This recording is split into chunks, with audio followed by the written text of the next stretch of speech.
بسم الله الرحمن الرحیم. ایاک نعبد و ایاک نستعین. زه نن خپلو غیرتمندو عزتمندو اپریدو له مخاطب یم. امو غیرتمندو عزتمندو اپریدو چې څنګه تاسو لا پته ورو چې په تیرو باندې ډېر سخت حالات راغلی دی او دا حالات چې کوم دي په خپله نه دی راغلی، دا چې کوم دي جبرن مسلط شوی دی په تیرو باندې چې څنګه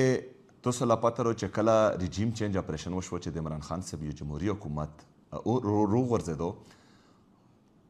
او مونږ چې کوم دي په ټول خیبر پښتونخوا کې د خیبر نه ونیسه تر هزاره پورې، د ملاکنډ نه ونیسه تر ډي ای خو نه پورې، وزیرستان نه پورې په هر یوه ځای کې جرګه وکړه، په هر یو ځای کې جلسه وکړه، پاڅون مو وکړو او ټولې دنیا له همدا ویل چې د پښتنو د سر سودا یو ځل بیا شوی رو، د پښتنو وینه یو ځل بیا خرڅه شوې رو، یو ځل بیا په پښتنو باندې دهشتګردي مسلط کیږي. خو موږ لا به چې کوم په یخ ټایم باندې د پی ډي ایم حکومت و او په هغې کې چې کوم دي دا ټول سیاسي جماعتونه وو، هغو به دا خبره کوله چې نه دا پروپیګنډه کوي، دا دروغ ویایي، دا دروغزن دي. موږ ته بیا وویل چې عین په غرونو باندې د غرونو نارکوزیږي، هغو نه منله. هماغه شانتې به چې دا دروغ ویایي، نو بیا چې کوم دي د غرونو نه به زورونه لا راغلل. خو ډیر خلک چې کوم دي د مونږ غیرتمند پښتانه هغه رووتل، هغه په غټ تعداد کې رووتل. هغه وویل چې دا پالیسي د بند کمرو پالیسیونه مونږ له نه دي قبول، مونږ دا دهشتګردي یو ځل په خپله خوره باندې نه منو. د یغو عضلانه چې هغه کمې ضلعې دي د هغو نه یې چې کوم دي وتښتول، نن ویل ته چې کوم دي الحمدلله د الله په فضل امن دی. خو بدقسمتۍ نه چې په کومو ضلعو کې دغه شی سیریس ونه خستل شو، نن ویل ته چې کوم دي مونږ د بدامنۍ شکار یو. بهرحال وخت اوس هم دی تللی چې څنګه یو ځل مخکې په بند کمرو کې فیصله شوې وه چې د عمران خان صاحب حکومت پر غورځوو، نو هغه بند کمرو فیصله په پاکستان باندې امپلیمنټ شوه او د عمران خان صاحب یو جمهوري حکومت چې په کم کې په خیبر پښتونخوا کې په قبایلي اضلاع کې امن و، هغه یې وغورځولو. دغه نتیجه دا راغله چې یو ځل بیا دهشتګردي مسلط شوه په خیبر پښتونخوا باندې، په پاکستان باندې داسې حکومت مسلط شو چې د مونږ کم معیشت و، کم چې کم د مونږ اکانومي و، هغه په بهترین طرز باندې روانه وه، هغه وغورځېده. د مونږ چې کومې فیکټریونې دي هغه بند شوې، د مونږ نوجوان بېروزګاره شو، د مونږ نوجوان نن د پاکستان نوجوان نن که فرض کا بهر ملکونه ویزې ورکوي، نو د 50% د 60% نه زیات خلک په پاکستان پرېږدي او دغه نه بیڅي، بلکې 80-90% ځوانان، ځکه چې دلته ورته د روزګار مواقع نشته، هغه به تښتي. نو چې څنګه هغه بند کمرو فیصلې نقصان کړی دی پاکستان له، همدا شانتې چې دا کم د دهشتګردۍ یو ځل بیا لهر په خیبر پښتونخوا باندې مسلط شوی دی په بند کمرو کې، د دغه هم نقصان دی. په تیرو باندې چې کله د اپریشن فیصله په بند کمرو کې کېدله او مولا پته ولګېده، زه ورته روچا شوم، مو ورته وویل چې ګوره دا فیصله د تاسو غلطه رو،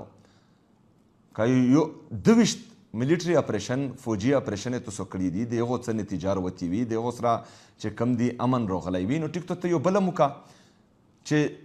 14,000 انټیلیجنس بیسډ اپریشن تو کړي دي په خیبر پښتونخوا کې، د هغه څه نتیجه راغلی وي، ټیک ته بله موکه. خو چې د هغو نتیجه هم نه روځي، مونږ په خیبر پښتونخوا کې بدامني هم نه ختمیږي، دهشتګردي هم نه ختمیږي، نو ته بیا څنګه یو بل اپریشن کوي او دغه اپریشن به څه بهترین نتایج وي. ته مونږ په دغه باندې پوه کا. مونږ ټول د خیبر پښتونخوا چې څومره سیاسي او مذهبي جماعتونه وو، د هر مکتبه فکر خلک مونږ راغونډ کړل. د خیبر پښتونخوا اسمبلې د چات لاندې مونږ یوه غټه جرګه وکړه. په یخ کې چې کوم دي 15 نکات ایجنډا یې هغو فاینل کړه چې په یخ کې یوه ایجنډا دغه وه چې ملیټري اپریشن د یوې مسلې حل هم نه دی. نو یو طرف له خو د خیبر پښتونخوا ټول خلک، ټول سیاسي او مذهبي جماعتونه، د هر مکتبه فکر خلک دا یوه خبره کوي چې ملیټري اپریشن د دغه دهشتګردۍ د ختمېدو علاج نه دی، دغه سره نه ختمیږي. ته مونږ کېنوه، ته د مونږ نه رای واخله، ته دلته چې کوم دي سیاسي مذهبي جماعتونه کېنوه، ته د مونږ مشران کېنوه چې هغه پوه دي، هغه په جرګه مرکه پوهېږي، هغه په خبره باندې پوهېږي، هغه چې کوم دي د 8 کولو نه د پاکستان حساب او هغه چې کوم دي د هر ښه او بد نه په خیبر پښتونخوا کې خبر دي، هغه کېنوه، هغه به ټوله ښې مشورې درکړي. په هغو مشورو باندې چې ته عمل وکړې، نو ته به چې کوم دي مستقل امن طرف له لوړ شې. خو نه په بند کمرو کې فیصله وشوه په تیرو باندې یو ځل بیا اپریشن مسلط شو ویلته 24 رکنی کمیټي جوړه شوه چې هغه د تیرو خپل خلک وو د آی جی اف سی د کور کمانډر په سربراهۍ کې دغو خلکو ویلته چې کوم دي د دغو سره جرګې وکړې دغو ورته وویل چې دا خلک تاسو روبوسو ځکه چې د دغو د کورونو نه په موږ باندې دهشتګرد حملې کوي نو چې کومه پرې دا هلته وي موږ ملیټري اپریشن نشو کولی دغه 24 رکنی کمیټي قوم له لوړل قوم ورسره نه منله خو بهرحال مجبوره شول 24 رکنی کمیټي مجبوره شوه د مو پریدای قوم مجبوره شوه چې کم په تیرو کې دی دغه خلک چې کم دي د دغو په وینو د کور کمانډر پېښور د آی جی اف سی په وینو باندې د تیرو نه رووتل په کم وخت کې چې کله د وورې سیزن دی سخت جمی دی ویلته وورې ورېږي د نن نه کم سے کم 2 میاشتې پهله مو دا یوه خبره وکړه چې تاسو اپریشن تیوری ویلته څه لا کوو ویلته وورې ورېږي په غرونو باندې وورې دي سخت جمی دی په دغه سړک کې ویلته چې کم دي په غرونو کې یا چکچته چې کم دي تاسو اپریشن یې کوو ویلته خو ځناور هم نشي پوته کېدی نو تاسو چا خلاف د وورو خلاف اپریشن یې کوو خو خبرې یې ونه منلې جبرن انخلا وشوه د تیرو نه چې کله د مو غیرتمند او پریدیر وتل ویلته یې مو غیرتمند عزتمند خویندې مایندې د مو د ګل غوندې کې ماشومان په دغو وورو کې بهر وتل نو هغه ټولې دنیا دا تصویرونه لیدلی دي نو ویلته چې فرض که ته اوس اپریشن نشی کولی خلک تیم روبوستل نو دغو لا پته ولګېده چې د بند کمرو کې کومه فیصله شوې وه هغه د موږ نه غلطی شوی دی دغو دا فیصله غلطه کړې وه دغو دغه سوچ و چې صوبایي حکومت او چونکې دا د سهیل افریدي خپله ابایي ضلع دا یې چې کوم دي تیرو یې خپله خوره دو نو دغه نه چې موږ د خلک روبوسو یې دغو خلکو به چې کوم دي د سهیل نه نفرت شي صوبایي حکومت نه به نفرت شي د دغو چې کوم دي دغه پاکستان تحریک انصاف یا د صوبایي حکومت د ختمېدو ذریعه جوړه شي خو ویلته زه لوړم خپلو تیرو خلکو له ټولې دنیا ولیدل چې د تیرو خلکو مو له کومه مینه روکړه کم عزت یې روکړو ویلته چې کومه طریقه باندې د مو سره میلو شول دغو له یې خوند ور نه کړو دا حیران شول چې دا خلک مونږ روبوستل دغه خلک چې کم دي مونږ په زور زبردستۍ باندې ویلته اپریشن مسلط کوو په دغو باندې دا څنګه چې کم دي اوس هم د سهیل سره مینه کوي عزت ور کوي نو دغو لا پته ولګېده چې دغو چې کومه ډرامه وه هغه فیل شوه چې دا پته ورته ولګېده نو وفاقي حکومت د طرفه بله ورځ یو ریلیز پریس ریلیز راغلو پریس ریلیز کې دا خبره وشوه چې دا خلک چې کم دي په خپله روتي دي دا چا مجبور کړي نه دي نو زه خو یې په شدیدو الفاظو کې مزاحمت کوم د دغې خبرې ځکه چې مو د تیرو خلکو د مو د تیرو پریدو د مو د تیرو مشرونو کشرونو خویندو میندو قرباني ورکړه دغه ملک دپاره دغه قوم دپاره یو ځل بیا هغه رووتل د خپلو کورونو نه خپل کورونه څوک هم چې کوم دي په خپله خوښه باندې نه پرېږدي دا چې کوم دي سره چا ذهن نه مني چې زه به خپل کوله پرېږدم او زه به چې کوم دي د په خوشحالۍ باندې پرېږدم په زور باندې یې دا وخت کې دي خو د وفاقي حکومت دغه پریس ریلیز دا انتهایی خطرناک دی دا د صوبې او د ادارو په منځ کې چې کوم دي جګړه جوړېدل دي دا د صوبې او د وفاق په منځ کې جګړه جوړېدل دي دا د اعتماد د فقدان هغه لیول به راولي چې د دا نه بعد به چې کوم دي نه موږ په ادارو باندې اعتماد کوو نه به چې کوم دي په وفاقي حکومت باندې اعتماد کوو او دا به چې کوم دي دا صوبه او دا ملک بل طرف لا بوځي مو ورته چې څنګه دو پریس ریلیز وکړو مو ورته چې په دا باندې معافي وغواړو د مو د خلکو نه د مو د قوم نه او دا پریس ریلیز واپس واخلو کینې زه به ورڅم خپلو خلکو له خپلو پریدو له خپل د خیبر غیرتمندو خلکو له زه به ویلته چې کوم دي د اتوار په ورځ باندې په 2 بجې په جامرود فوټبال سټیډیم کې زه جرګه راغواړم د دغو ویلته به چې کوم دي زه دغو نه پوښتنه کوم دغه هر یو شي چې تاسو په زور راوتي یو په زور چارو وخت کې یو که په خپله باندې راوتي یو دا قوم به فیصله کوي دا قوم به دغې دنیا له ویایي چې موږ یې په زور باندې راوخت یو چې یو ځل دغه خبره چې کوم دي زه راوخلم او ټولې دنیا له وښیم چې دا په زور راوتي دي دا په خپله باندې نه دي راوتي نو بیا به انشاءالله ویلته زه د مخکې لا عمل اعلان هم کوم نو تاسو ټول چې څومره د مو د خیبر اوسېدونکي اقوام دي که هغه پریدای دی که هغه شلمانی دی که هغه شینوری دی که هغه ملګری دی په 2 بجې د اتوار په ورځ باندې جمرود فوټبال سټیډیم له زون ورسوو. دا به انشاءالله تعالی موږ دنیا له ښیو چې د موږ سره ظلم روان دی، د موږ سره جبر روان دی. په موږ باندې یو ځل بیا اپریشن مسلط شوی دی چې کومه د بند کمرو فیصله وه چې اوس ورته پته ولګېده چې ویل ده چې کوم دي موږ په دغه کې ناکامیږو نو په ښې رستو کوي، په ښې رستو کېدو له به یې نه پرېږدو. دویمه خبره، زه چې کوم دي د خپلو پښتنو سره ویلوړ یم، زه د خیبر پښتونخوا ټول عوام سره ویلوړ یم،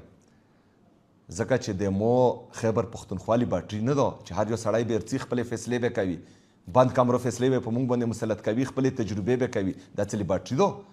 دا چې کوم دي کیړې مکوړې دي د خیبر پښتونخوا خلک. د موږ د پښتنو وینه دومره سپکه ده چې هر سړی به ارڅي او وینه به مې غورځوي او بیا به څوک د پښتنو نه وي. دا نه مخکې به نه وای. اوس زه شته یم، انشاءالله کوم به یې په اخري حد پرې بڅم، د وینې اخري قطره پرې به انشاءالله تعالی د خپلو خلکو سره زه ویلوړ وم. زه به وروستو کېږم نه، خو د مو توقعات توسو به د مو سره انشاءالله ودرېږو. ټول پښتون قوم به یې مو سره ودرېږي، د خیبر پښتونخوا عوام به د مو سره ودرېږي، د پاکستان عوام به یې مو سره ودرېږي انشاءالله تعالی. او دغو له به شکست ورکوو، دغو له به ښیو چې بند کمرو فیصلې پاکستان له هم نقصان ورکوي، صوبو له هم نقصان ورکوي. دا مزید موږ په یو صورت باندې هم نه منو. خو دغه پریس ریلیز نقصان چی وشو؟ نقصان دا وشو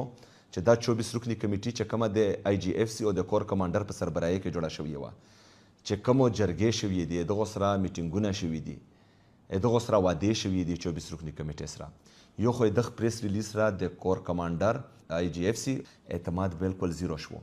دا نه بعد به نه سرکوري خلک، نه قومي خلک، نه مشرون، نه کشرون، نه چې کوم دي حکومت دغو خبرې سیریس اخلي، ځکه چې دغو خو څه حیثیت پاتې نه شو. سبا به دلته چې کوم دي دا بله خبره وکړي، بیا به بله خبره وکړي او دلته به مرکز نه ویي چې نه دا خبرې چې کوم دي فضول دي، نو دغو هېڅ حیثیت پاتې نه شو. دا انتهایي خطرناکه خبره ده. دویمه خبره چې دا 24 رکنی کمیټي دغو د آی جی اف سی او د کور کمانډر په خوله باندې د قوم سره وعدې کړي دي، 2 میاشتو کې به چې کوم دي دا خلک واپس بوځي، دا وعده هم د دغو په خوله باندې شوې ده. مو یې ته ویل ته چې کوم دي په بوړا کې دا خبره وکړه چې 2 میاشتې زه د دغو په خوله باندې دا اعتماد نه کوم، ځکه چې 2 میاشتو کې مو له اثرات نه ښکاري چې دا به تاسو واپس بوځي، ځکه چې ولته واورې شوري دي، ولته خو دا اپریشن کولی نه شي. دا خو صرف د مو خرپېدو دپاره، د صوبایي حکومت د خرپېدو دپاره دغه اپریشن و چې کومه د روپو دا ده زه یې سره ویلوړ یم، مو ریلیز کړي دي. ښه په هغو روپو باندې هم دغو له تکلیف دی. دا تکلیف ته څه دی؟ دا تکلیف ته ځکه دی چې د موږ ټولو پښتنو له پته وو چې کله دنه مخکې اپریشن کېدلو چې کم کوله به ویرون شي، کم کور به ویرون شي، خراب شي، موت شي، په جیټ بمبوري کې، په ډرون اټیکس کې، یغو دپاره به 4 لک روپۍ موږ ورکوو. مخکې اپریشن کې دا وعده شوې وه، اوس اپیرې هغه وعده نه ده پوره شوې. موږ د نارت وزیرستان چې کم ملګري دي، ورونه دي، هغه په بکاخیل کیمپ کې یغو سره وعده شوې وه چې تاسو له به میاشتې موږ دومره روپۍ درکوو. د لاسو کولو نه هغو له هغه روپۍ نه میلویږي، صوبایي حکومت یې د خپل جوبه ورکوي. دغه روپۍ ځکه چونکې دا د نه زه تېر یم، دا هر څه مو په خپلو سترګو لیدلي دي، مو د خپلو خلکو محرومیون یې لیدلي دي، مو د خپلو خلکو درد لیدلی دی، نو ځکه ورته چې کوم دي اول نه مو ځان برابر کړی و چې که فرض کا چې کوم دي دو غلطه فیصله کوي، د بند کمرو فیصله مسلط کوي، چې زه ورته تیار وم. دا په دغو 4 اربه روپو باندې خفه دي. دا نه غواړي چې قبایل ترقي وکړي، دا نه غواړي چې پښتون باندې پیسې ولګي، دا نه غواړي چې پښتون چې کوم دي دومره طاقتور شي چې هغه مین سټریم له روشي، ځکه چې د 20 کلو نه موږ وینو که نه د بند کمرو فیصلې دي په پښتون باندې چې کوم دي مسلسل امپلیمنټ کیږي، د پښتون وینه تلي کیږي. 80,000 خلک موږ خپل شهیدان دغه قوم لا ورکړل، دغه ملک لا ورکړل. د هغه نه بعد چې کوم دي په مو باندې بیا دهشتګردي مسلط کیږي، مو نه مزید قرباني غواړي، دا به نور نه چالي کړي. زه یې سره ویلوړ یم چې د صوبایي حکومت په توګه باندې چې شی هم ورځي انشاءالله تعالی زه به یې غره په شونتې ویلوړ وم. ټول پښتون قوم له زه دغه بیایم، د تاسو په توګه باندې دغه دي چې 2 ځل ودرېږو، ځکه که 2 ځل هم غږ اوچات نه کړو، 2 ځل ونه درېدو، نو همدا شونتې جنازې به اوچتوو. زه یې سره ویلوړ یم، زه به یې تاسو مقدمه ټول پاکستاني قوم له هم ښایم او زه به یې چې کوم دي انټرنیشنل دنیا له هم ښایم. صرف د مو توقعات چې کوم دي پاکستانی عوام دی، د خیبر پښتونخوا عوام دی، تاسو چې د خپل حق دپاره ودرېږو انشاءالله زه د صوبې چیف ایگزیکټیو د عمران خان داسې په یې سره د غره غوندې کې ولاړ دی انشاءالله تعالی نه مو ډرولی شي نه مو اخیستی شي پوره دنیا د مو کې ماته نشي لګولی انشاءالله تعالی زه به سره ولاړ وم تاسو ودرېږم ډېره شکریه مهرباني و ما علینا الا البلاغ